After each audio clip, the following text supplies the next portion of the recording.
Welcome to the Intuitive Eating and Body Positivity podcast. I'm Terry and I'll be talking about all things intuitive eating, body positivity and health at every size, and shaking off weight stigma, diet culture and food rules so that we can all have a better relationship with food and our bodies.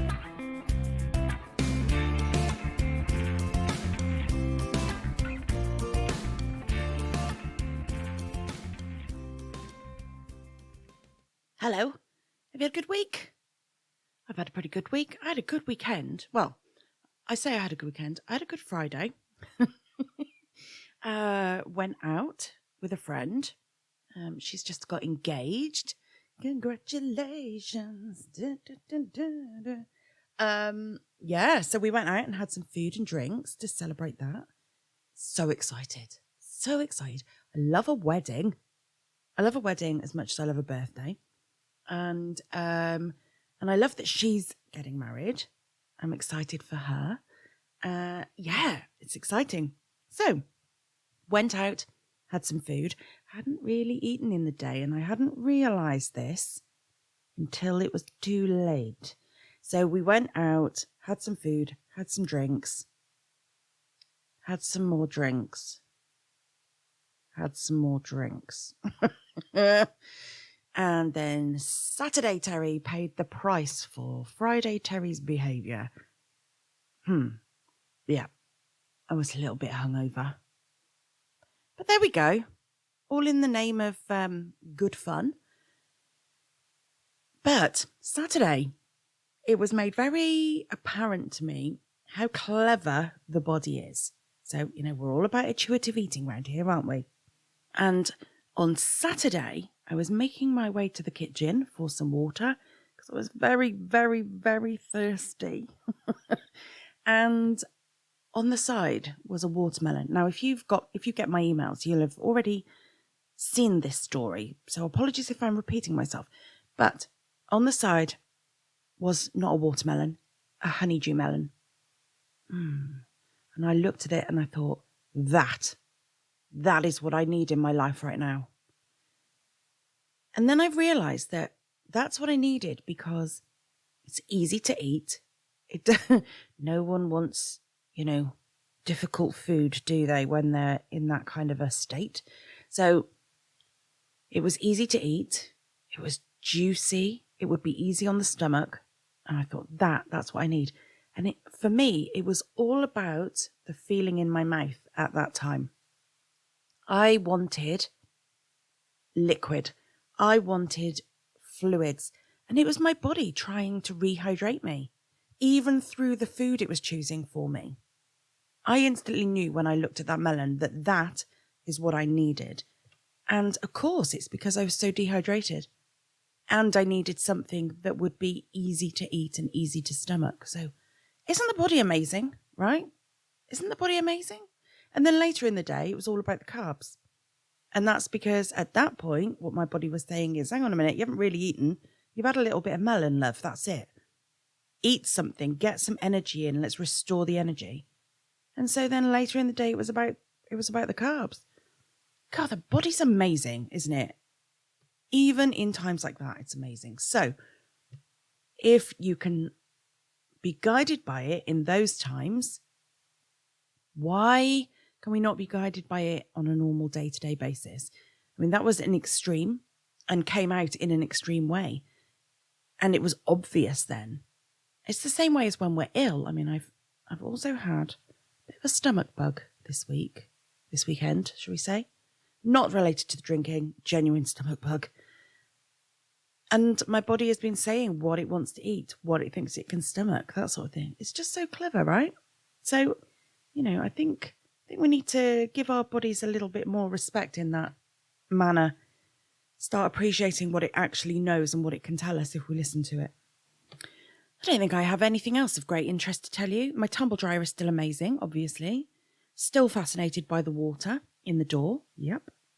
Also, I put jeans in it this week. I never put jeans in the washing machine. No, I do put them in the washing machine.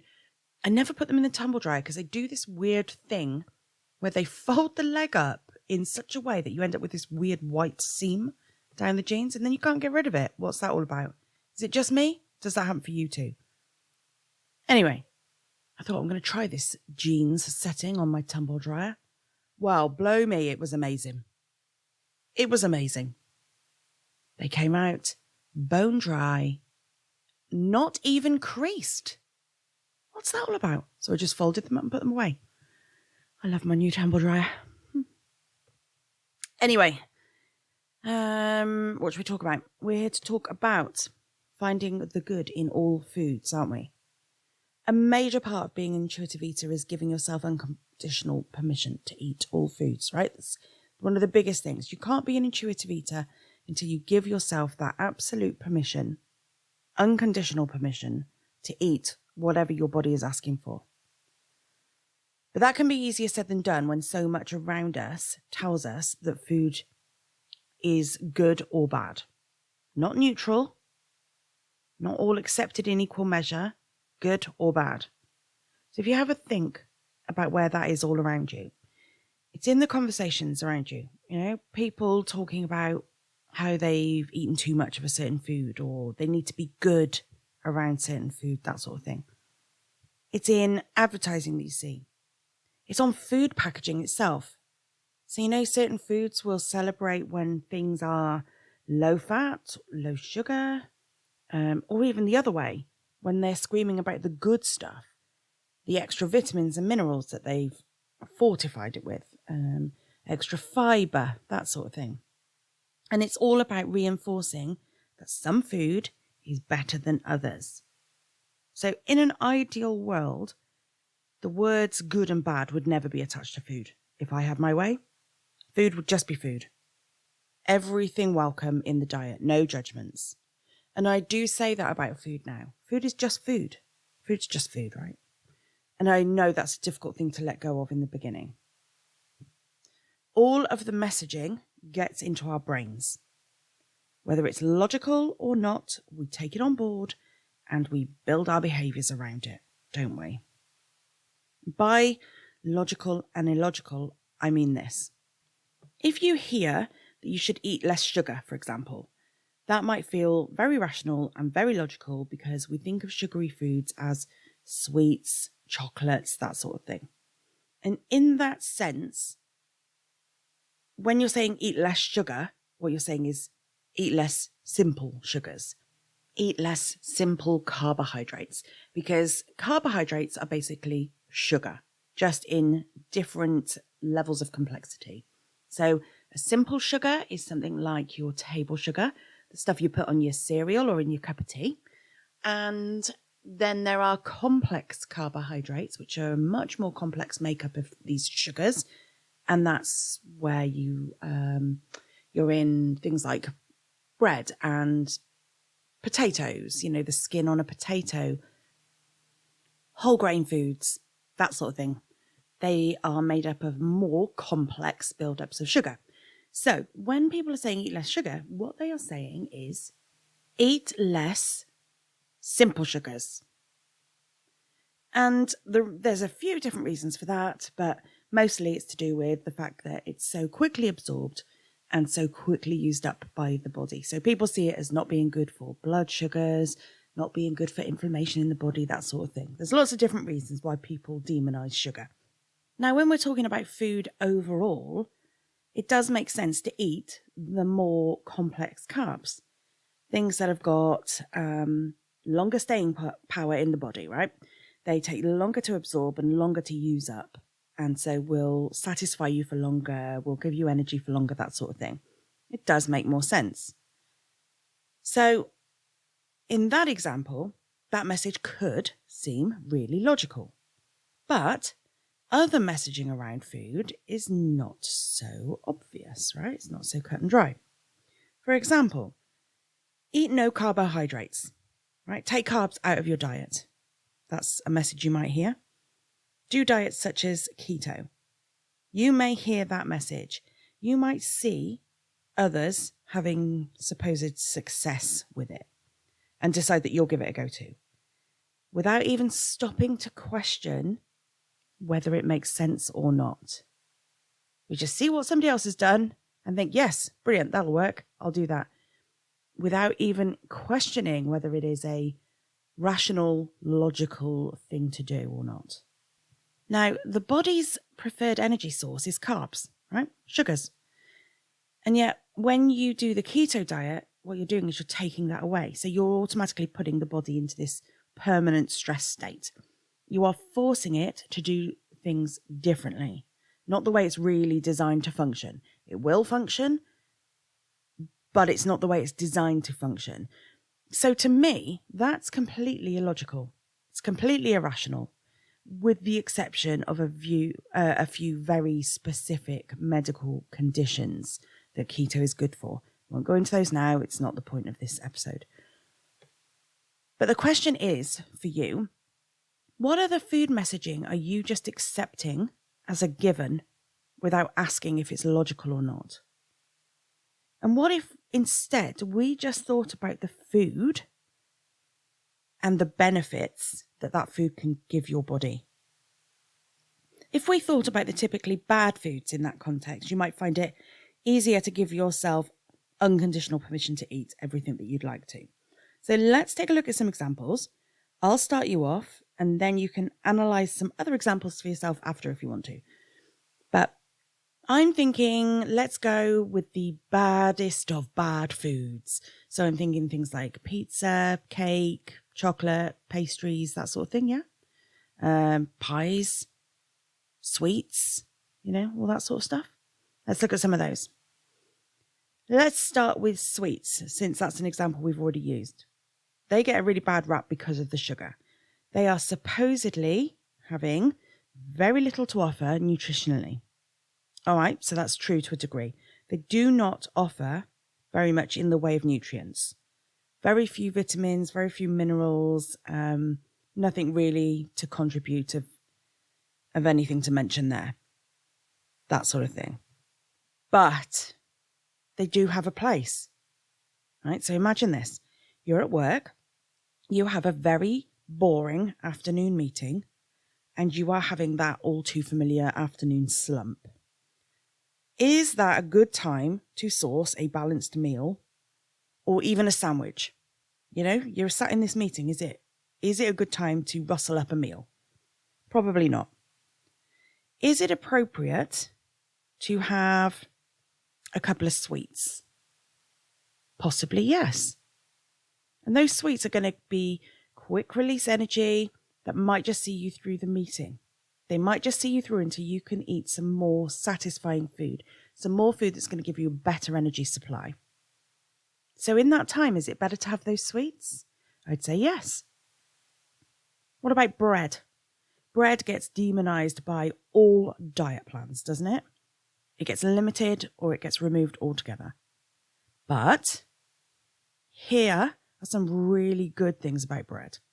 There are some really, really good ingredients in bread. Flour, that's the main ingredient, right? Flour has got carbs in it, so that's automatically energy. That's going to support your body, your everything you want to get done. It's going to support your brain function. Did you know that your brain uses about 25% of your body's energy intake for the day? And it survives mainly on carbohydrates. Your brain loves carbohydrates. So given that it needs so much of your daily energy and it prefers carbs, surely things with carbs in are good to eat. Flour also is a good source of fiber, and that's good for your digestion and your digestive health. It's got protein in it, so that's going to support your muscles, your tissues, growth, repair, that sort of thing. It's going to support the production of enzymes in your body, and you absolutely need them.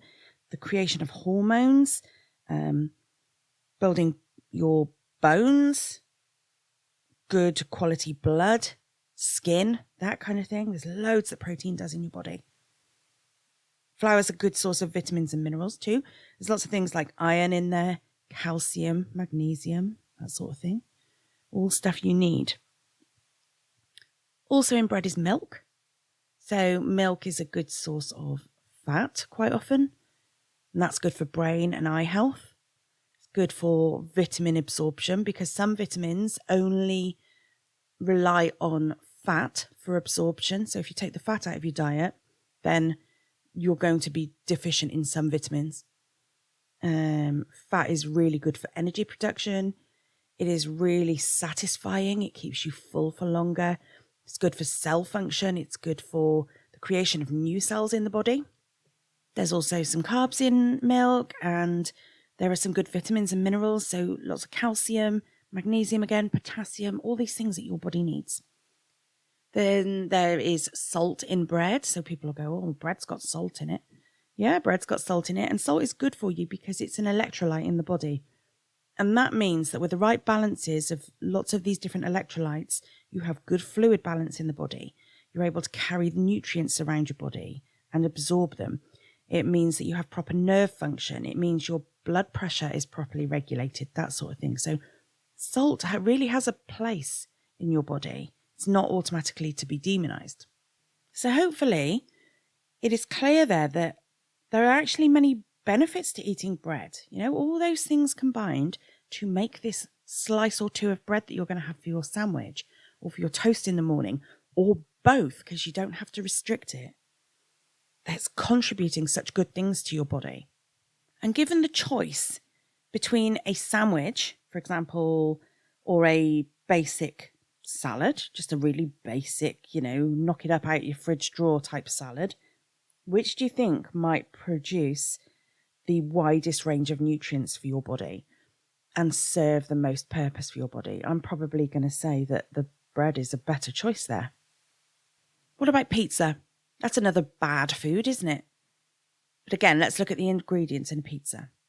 So I'm going to have in mind my favourite pizza. I like a barbecue-based cheesy pizza with chicken, sweet corn, roasted peppers, and what else do I like? Oh, red onion. That's what I like on my pizza. So with that in mind, what am I having? Well, the dough is pretty much bread ingredients. It's pretty much flour, water, salt, blah, blah. So we already know about the benefits there. We've already covered that. Then in the sauce, what you're going to have is probably a tomato puree base. Most people will have a tomato base on their pizza, right? Tomatoes and herbs maybe form that base. Tomatoes are great. They provide protection for the brain, for your heart, and for your digestive health. They are full of vitamins and minerals, loads of vitamin C, potassium again, loads of antioxidants, which are really important in the body. And then you've got the cheese. Oh, I love cheese. Then you've got the cheese, which is pretty much milk. So we've covered that. We know all the benefits to having cheese in your diet then. Loads of calcium, protein, all these vitamins and things that come with it. And then toppings of choice. So I've already said I like chicken, sweet corn, red peppers, onions, red onions, loaded up. I love a really full pizza. So there in those ingredients is some extra protein, some veggies, so extra vitamins, extra minerals, that sort of thing. Maybe though you're more of a meat feast type person. So right now you're going, well, I don't have vegetables in my pizza. Well, that's fine too, because those different meats on top of your pizza, they're going to give you protein. They're going to give you fat. They're going to give you iron, B vitamins, zinc, loads of things that are so important in your diet. So it sounds like there's loads of good things to be had from that pizza, right? And let's face it, it's a pretty substantial meal. You've got all these different vitamins, minerals, carbs, fats, proteins, all of that, and it's filling. And it keeps you full for a long time because of things like the cheese and stuff on it. It's very satisfying as a meal. Yet we're saying it's bad. Let's talk about cake. Oh, I couldn't possibly have a slice of cake. Well, why not? Why could you not have cake? The sugar content is pretty much what demonizes cake, really, I think, along with the flour and stuff. But actually, the sugar content makes it a really great source of quick energy. And the ingredients in a cake are usually some combination of flour, milk, and eggs. Eggs are really great for protein, right? And fat and cholesterol. And yes, you do need cholesterol in your diet. There's good cholesterol and not so good cholesterol. And eggs are a really good contributor in that respect. They provide vitamin D, they provide vitamin B, they provide iron, they support your heart health, your eye health. Eggs are a really great nutrient-dense food. The filling in a cake is likely to be something like a buttercream, yeah? If it's a sandwich type cake, like a Victoria sandwich or a chocolate sandwich, something like that. So more dairy benefits there, more milk-based products. And if you've got a lovely homemade jam in the middle of it too, then you're going to be able to add the benefits of the fruit content in there. There will be things in there that your body can use too. So cake, are we starting to see that it's not all bad, yeah? What about pie? Who does not like a homemade pie? Oh, I love a proper pie. A favourite in our house is chicken, ham and leek. And it's all in this really, really nice white sauce. It's really creamy and it's just the best. And I love it. We just have that with some veg on the side. It's really, really, really hearty. That's the word I'm looking for. Hearty. And it's warming and it's a great winter meal, Now, the meat, the vegetables, the sauce there are already giving this massive range of nutrients. Protein, fats, carbs, loads of lovely vitamins and minerals. What is not to like? Aha, the pastry, I hear you say. What about the pastry? Well, we've already discussed the benefits of things like flour and butter and salt. But I know what the concern is with pastry. It's the high fat content. And yes, pastry does have a high fat content. But when you look at it in context, is it the end of the world when the rest of the pie, when the filling of the pie, with the vegetables and things you're having on the side of the pie, is that pastry the end of the world? When you put it in context, is it so bad? Right, chocolate. Chocolate is something that's not quite so easy to figure out the benefits of, I think. With a pie, you can pull that apart. With things like pizza, you can easily dismantle it. With a cake, you know what goes in a cake. But chocolate, not everybody knows what goes into chocolate, so it's hard to figure things like that out. Chocolate is usually made up of a combination of cocoa in various forms, sugar, and milk or some other dairy product. So now that it's broken down, you can see what you can get from it. So milk, sugar, dairy, we've already covered that. But what about the cocoa? Cocoa is amazing. It is packed full of antioxidants. It is great for cholesterol and blood pressure management. It is great for heart health.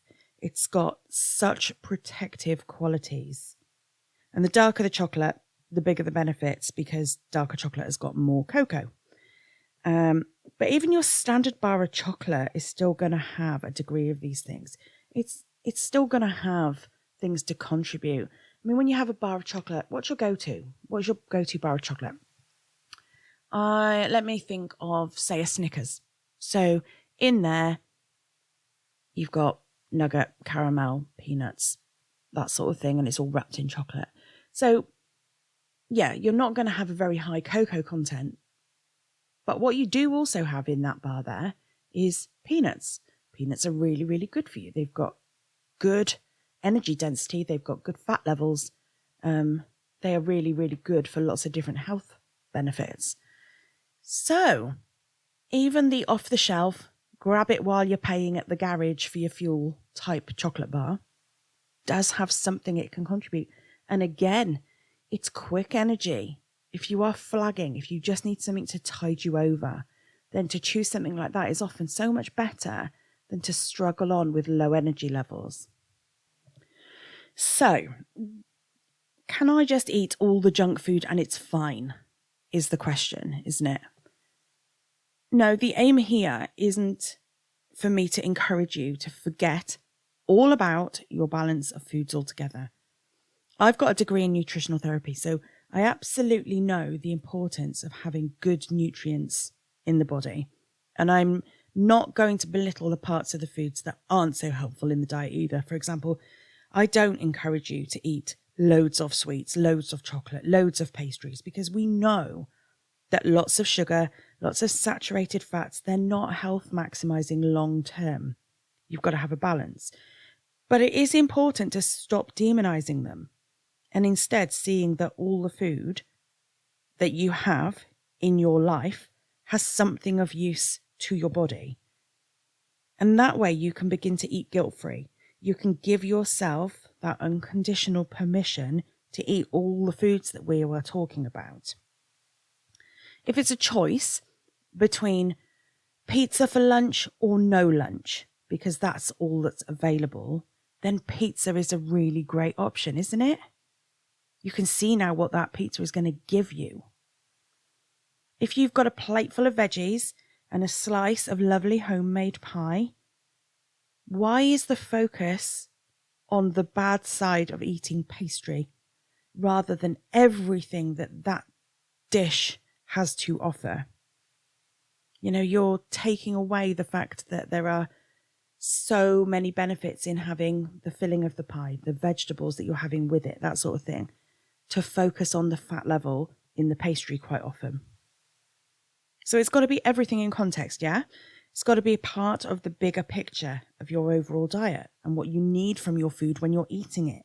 And remember, when you are an intuitive eater also, your body will ask for what it needs. It'll naturally balance what you eat. So you won't actually spend your days eating nothing but chocolate and cakes and pastries, I promise. I promise. So now, pick some of your favourite foods and see if you can figure out what is good about it. And if you can't figure it out, if you don't know what is good about the food that you've chosen, drop me a message. I'll help you figure it out.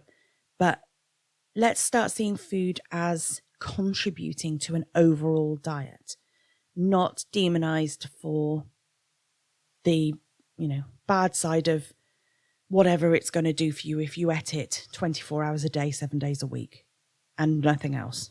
Do you know what I mean? Yeah. So yeah, have fun with it though. Like really have fun. Go out there, pick some foods, look at them. Even if you do it when you're walking around the supermarket, even if you don't really have any foods that you would think, well, I can't see anything good in that. Why not walk around the supermarket next time you're doing your shopping and have a look at a few things and think, well, I wouldn't eat that because, and then turn that round and say, actually, the good parts of that are, and see what you can come up with.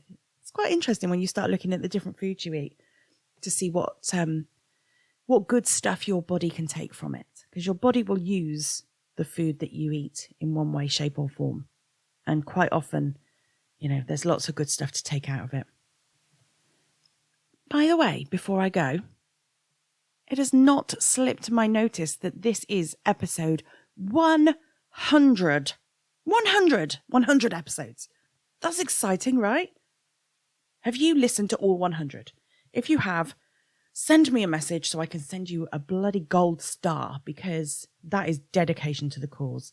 But thank you. Thank you for listening, because without you, there would be no point in me doing this. And I love it and I get a lot from it. So thank you. Thanks for always supporting me. It really does matter. So thanks very much.